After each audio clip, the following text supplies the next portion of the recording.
En la historia actual de la humanidad hay más personas muriendo sin haber escuchado nunca del Evangelio de Cristo que en cualquier otra época de la historia pasada. Bendiciones, usted está en sintonía de su programa Renovando tu Mente con el Dr. R.C. Sproul. La iglesia existe no solo para proclamar, sino también para preparar a los convertidos en Cristo a un entendimiento profundo de las cosas de Dios.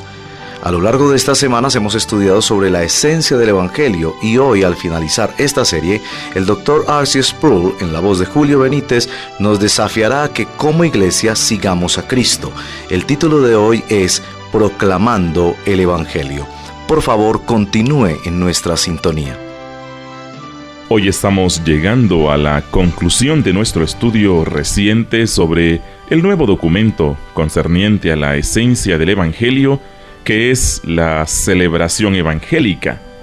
Hemos revisado cuidadosamente la segunda parte de este documento, que consiste en una lista de afirmaciones y negaciones.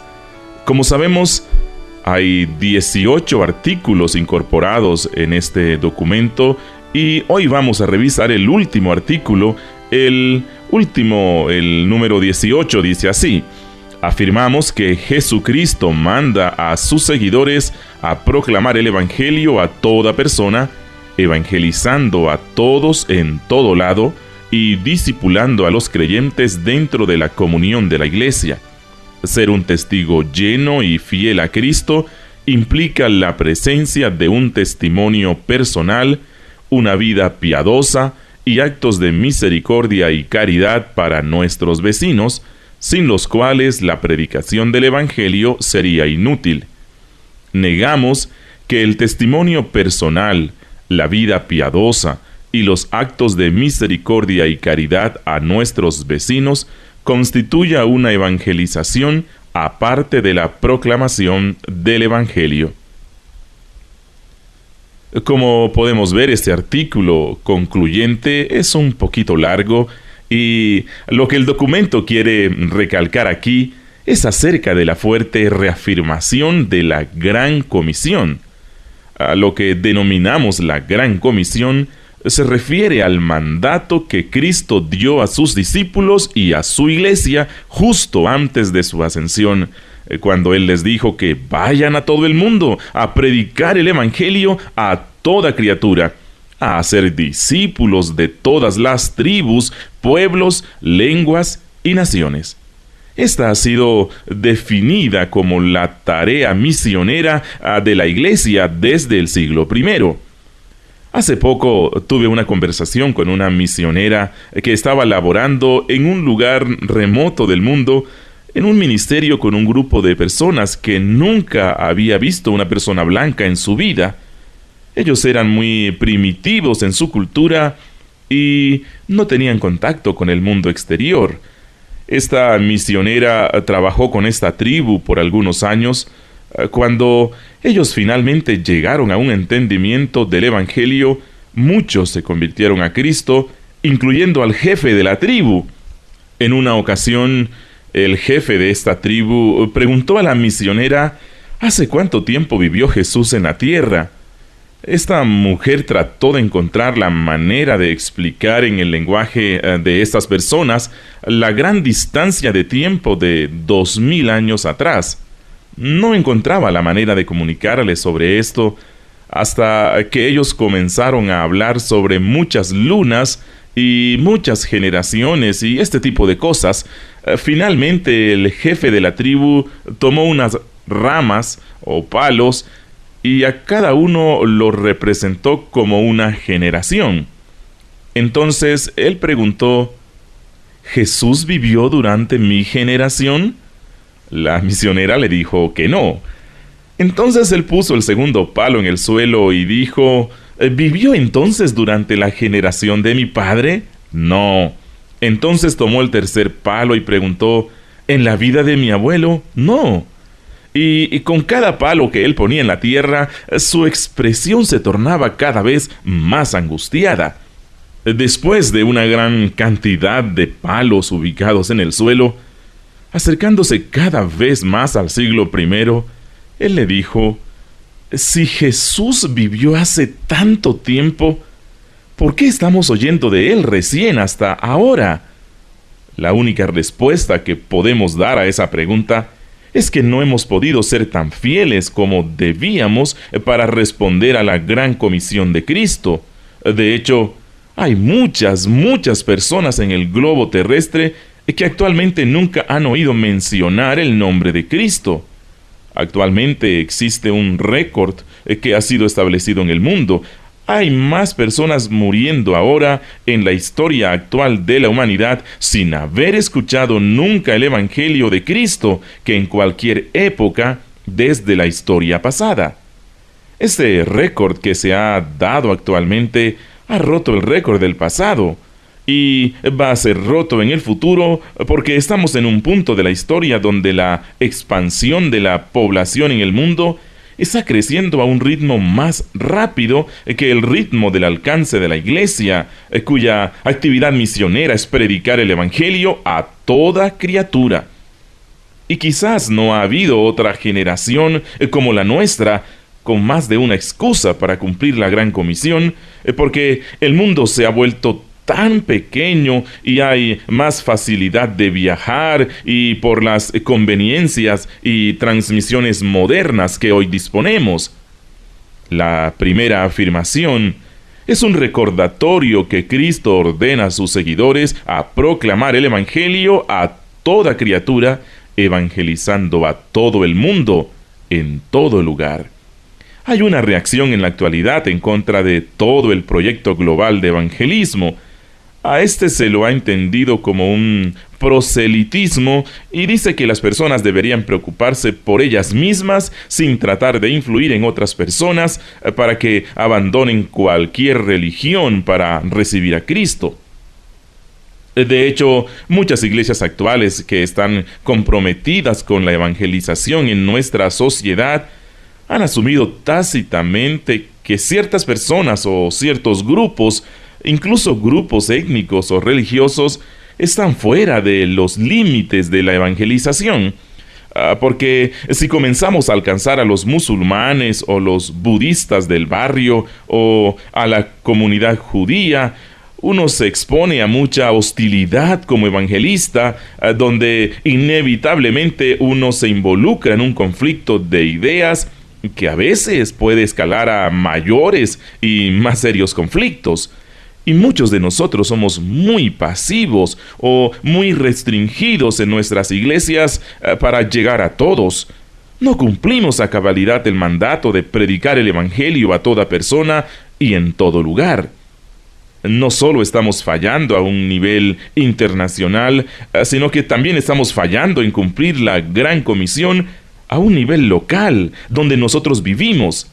El mandato es proclamar el Evangelio a toda persona, evangelizar a todo el mundo, en todo lugar, y discipular a los creyentes dentro de la comunión de la iglesia.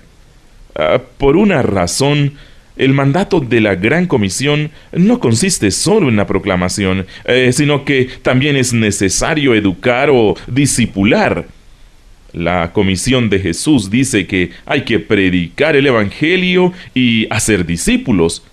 Un discípulo es un aprendiz de los términos bíblicos, es un estudiante. Esto significa que después de responder al Evangelio, ellos están comprometidos a mucho más que disfrutar de la comunión de la iglesia y aún del culto de la congregación. Ellos son también llamados a estar muy involucrados en el ejercicio de aprendizaje y en la actividad de la congregación, porque la iglesia existe no solo para proclamar, pero también para preparar a los convertidos en Cristo a un entendimiento profundo de las cosas de Dios. En la iglesia temprana había una distinción entre didakai, que es la instrucción educativa, y el querigma, que es la proclamación. La iglesia primitiva miró a la evangelización y aquellos que respondieron a ella fueron llevados a una cobertura de la iglesia. Comenzaron a nutrirse y disciplinarse como estudiantes y seguidores de Cristo. Veamos lo que dice. Ser un testigo lleno y fiel a Cristo implica la presencia de un testimonio personal, una vida piadosa y actos de misericordia y caridad a nuestros vecinos, sin lo cual la predicación del Evangelio sería inútil. Permítame hablar primero acerca de esto. Esta parte del artículo 18 habla acerca de las diferentes maneras de llevar nuestro testimonio sobre Cristo. Como yo lo he dicho en otros programas y lo voy a decir nuevamente en este contexto, en el Nuevo Testamento existe una diferencia o distinción entre evangelización y testimonio. Esto lo digo porque en la jerga popular contemporánea del cristiano se tiende a utilizar el término atestiguar como sinónimo del verbo evangelizar, como si estas palabras fueran intercambiables. Llevar el testimonio de Cristo es llamar la atención hacia Él en varias maneras. Lo hacemos con el ejemplo que practicamos para llevar una vida piadosa. Buscamos llevar nuestro testimonio o hacer manifiesta la presencia de Cristo a través de hechos o actos de misericordia, al alimentar al hambriento, al ofrecer un techo al desvalido y toda esa labor de caridad. Estas son formas de testimonio, pero no son un evangelismo en sí. El evangelismo es una forma de testimonio. Procura presentar el testimonio de Cristo. Todo evangelismo es un testimonio, pero no todo testimonio es un evangelismo. Hay muchas, pero muchas maneras por las cuales damos testimonio del señorío de Cristo, de los cuales el más importante es la proclamación del Evangelio. ¿Por qué decimos esto? Bueno, es importante, porque muchas personas dicen: yo evangelizo con mi ejemplo, yo no proclamo a Jesucristo con palabras, yo proclamo a Cristo con mi vida. ¿Podrá tu vida enseñar a las personas sobre el contenido del Evangelio? Ellos podrán contemplarla hasta que el reino de Dios venga y no llegar a conocer nada sobre la agonía de Cristo, sobre la resurrección de Cristo, sobre la doctrina de la justificación por la fe exclusivamente. ¿Cómo podrá alguien leer sobre esto simplemente observando tu vida? Tu ejemplo de piedad podrá provocar en alguien cierto interés para que diga: ¿por qué tienes tú ese tipo de vida? Puede que exista la ocasión para que uno pueda explicar el Evangelio a esas personas, pero el ejemplo en sí no comunicará el Evangelio a los demás. A veces utilizamos esto como una excusa para permanecer callados y no proclamar el Evangelio a las personas. Decimos: no voy a presionar mi visión de manera verbal, voy a esperar a que ellos respondan a mi ejemplo estelar. Otra debilidad sobre este argumento es que pocos de nosotros nos encontramos tan alejados de nuestra santificación que el mundo se pasa llamando a nuestra puerta diciéndonos: ¿qué es lo que nos hace tan especiales? ¿Qué es lo que tienes que yo no tengo? Dime, ¿cómo puedo yo tenerlo? De hecho, el escrutinio más cercano que nos dan es que se cuestionan hasta qué punto creemos en el Evangelio. Pero continúa diciendo: ser un testigo lleno y fiel a Cristo implica, por ejemplo, la presencia de un testimonio personal, una vida piadosa y actos de misericordia y caridad a nuestros vecinos, sin lo cual la predicación del Evangelio sería inútil. Obviamente, si yo no demuestro preocupación por las necesidades básicas diarias de mi vecino y todo lo que hago es predicarles acerca de Jesús, mi prédica va a sonar y se va a ver como vacía para ellos. Recuerden, es a través de la predicación que Dios ha escogido salvar al mundo, y es el Evangelio lo que Dios usa como su poder para traer a las personas a Cristo. Y Dios podrá incluso usar esa proclamación a pesar de mi débil carácter sobre ella. Pero al mismo tiempo somos advertidos en el Nuevo Testamento por Santiago cuando él dice en el capítulo 2 de su epístola lo siguiente: ¿de qué aprovechará si alguno dice que tiene fe y no tiene obras? ¿Podrá la fe salvarle? En medio de aquella discusión crítica en el segundo capítulo de Santiago, él continúa diciendo: y si un hermano o si una hermana están desnudos y tienen necesidad del mantenimiento de cada día, y alguno de vosotros le dice: id en paz, calentaos y saciaos, pero no le dais las cosas que son necesarias para el cuerpo, ¿de qué aprovechará? Ustedes pueden ver qué clase de testimonio es aquel en el cual nosotros simplemente decimos a las personas que se calienten y se alimenten. Este es un testimonio inútil. Y este es el texto bíblico que subyace el sentimiento que se expresa en el artículo número 18. Al abordar las negaciones, leemos lo siguiente: nosotros negamos que el testimonio personal, la vida piadosa y los actos de misericordia y caridad a nuestros vecinos constituyan una evangelización aparte de la proclamación del Evangelio. Pienso que la mayoría de nosotros podemos ver cómo solo nuestro ejemplo de vida no es evangelización. Pienso que nosotros hemos visto encuentros con personas con necesidades físicas de comida, vestido, alivio, empleo y aquellas obras de caridad y misericordia con las cuales la iglesia ha estado comprometida. Nosotros podríamos estar ofreciendo comida, resguardo y ropa hasta la venida del reino, y sin embargo puede que la persona no conozca el Evangelio. Ellos podrán responder: estas personas se preocupan por mí y me están dando evidencia de esto. Ellos demuestran el amor de Dios hacia mí. Pero, nuevamente, no existe un contenido del Evangelio explicado a esa persona a quien se le dio un pedazo de pan. Debemos darle pan, también debemos ofrecerle un vaso de agua, pero dentro de ese vaso de agua no existe información alguna acerca de la persona y la obra de Jesucristo. Ellos todavía no conocen el Evangelio.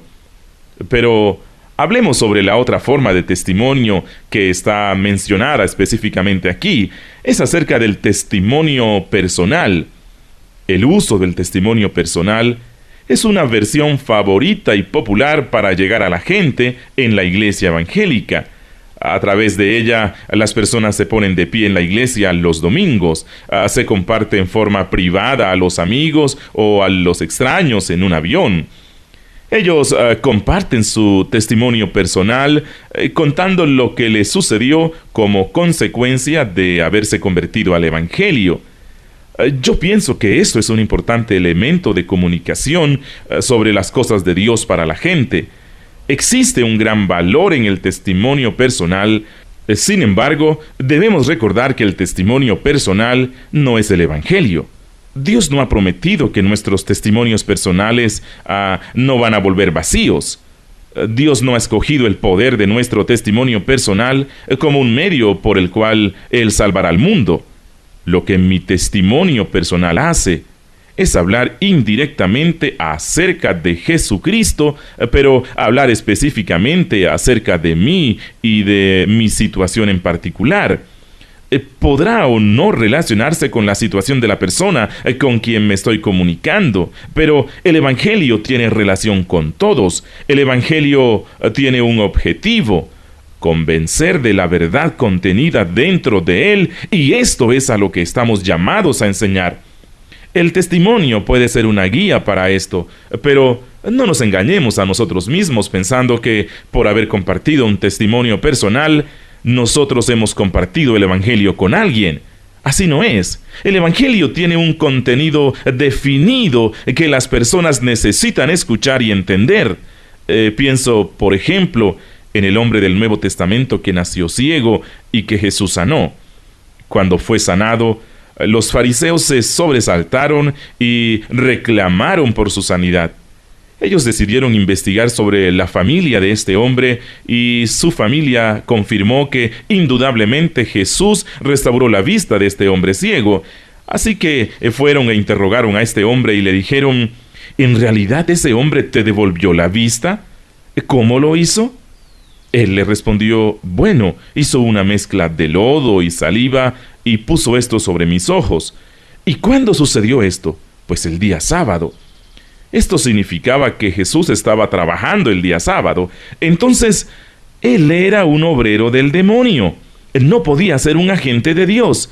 ¿Qué piensas? ¿Quién es él? Le preguntaron. Bueno, yo creo que él es un profeta. Ellos siguieron presionando con un largo interrogatorio para este hombre y finalmente él les respondió: todo lo que yo sé es que una vez fui ciego y que ahora puedo ver. Ustedes, señores, deduzcan.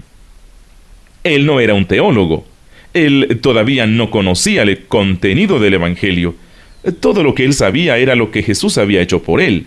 Eso es valioso porque aun cuando nosotros no tenemos conocimiento de todo el contenido del Evangelio, podemos llegar a ser testigos de Cristo el día que nos convertimos, simplemente compartiendo con otras personas lo que Cristo hizo en nuestras vidas. Pero, nuevamente, nosotros no debemos dejar que nuestro testimonio personal se convierta en un sustituto de la proclamación del Evangelio. Y nuevamente leo la negación.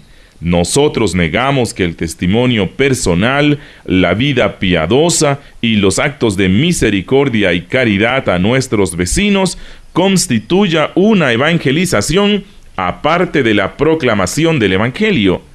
En la conclusión de esta celebración de evangelismo, la cual es interdenominacional, hay una declaración de compromiso que se adjunta al final de este documento que dice: como evangélicos unidos en el Evangelio, prometemos cuidarnos y protegernos unos a otros, orar y perdonarnos unos a otros, y llegar en amor y verdad a toda persona de Dios en todo lugar, porque somos una familia, uno en el Espíritu Santo y uno en Cristo.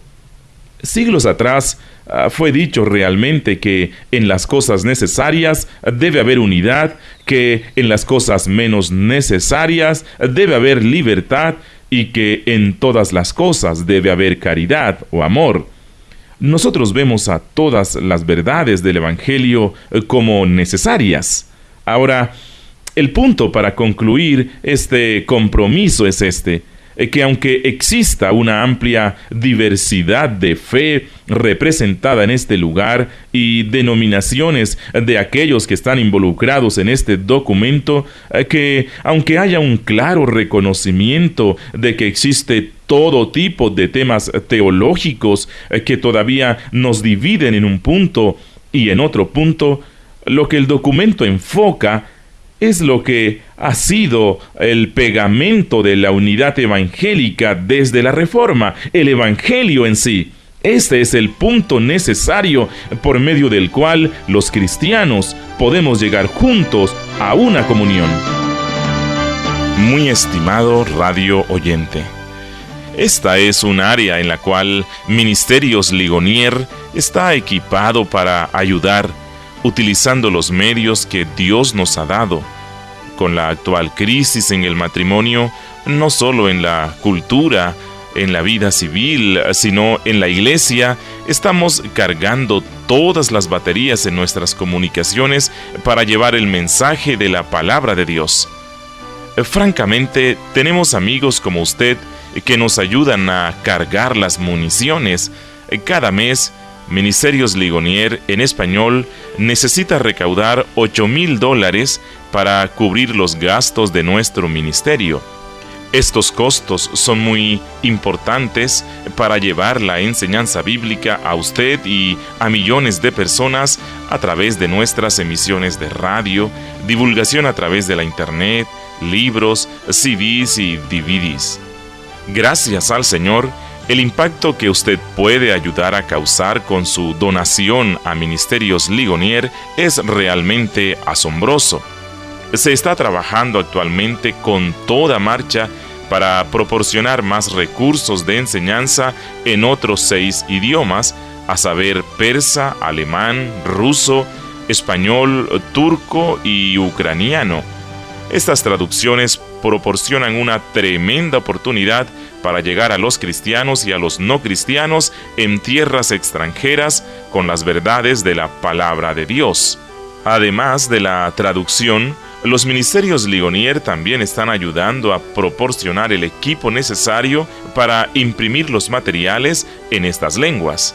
Por primera vez en la historia de los ministerios Ligonier, hemos iniciado varios proyectos para traducir los programas de radio y de televisión en varios países en sus propios idiomas. Renovando tu mente, la versión en español del ya reconocido programa en inglés del Dr. Sproul, comenzó a emitirse a través de la onda corta de radio en febrero de 2005. Puede ser escuchado en más de 50 países de América Central y América del Sur. Además, este programa de radio está en el aire en todo el Reino Unido a través de Radio Transmundial y en toda Latinoamérica a través de numerosas emisoras. Si usted quiere formar parte de este gran equipo que colabora para el funcionamiento de Ministerios Ligonier, permitiendo llegar a millones de personas con nuestros programas de radio, le invitamos para que nos escriba al email renovandotumente@hotmail.com, renovandotumente@hotmail.com, y le informaremos de qué manera puede usted hacer llegar sus donaciones a nuestro ministerio. Con su ayuda, podremos transmitir este programa en numerosas emisoras a través de toda Hispanoamérica. El Señor le continúe bendiciendo.